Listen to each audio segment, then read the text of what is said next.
কেন্দ্রীয় নেতারা রয়েছে, সেই সঙ্গে তার যারা ছাত্রী কল্যাণী হবেন তারাও কিন্তু রয়েছে। এবং যদিও এখন পরিষ্কার করে তাদের যে প্যানেল সেই প্যানেল তারা ঘোষণা করেননি, তবে আমরা যেমনটা শুনতে পেয়েছিলাম যে কয়েকটি পদে কিন্তু তারা পদ সংগ্রহ করবেন, আমরা এমনটাই জানতে পেরেছি। দেখতে পাচ্ছি এখানে শিবিরের কেন্দ্রীয় দুজন নেতা রয়েছেন, সেই সঙ্গে বিশ্ববিদ্যালয়ের শাখার যে রয়েছেন রয়েছেন।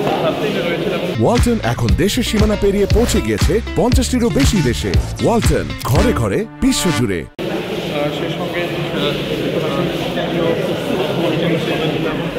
সেক্রেটারি জেনারেল নুরুল ইসলাম সাদ্দাম তারাও কিন্তু এখানে রয়েছে, এবং সেই সঙ্গে তাদের যে প্যানেল এবং সেই প্যানেল অনুযায়ী আমরা এখানে নারী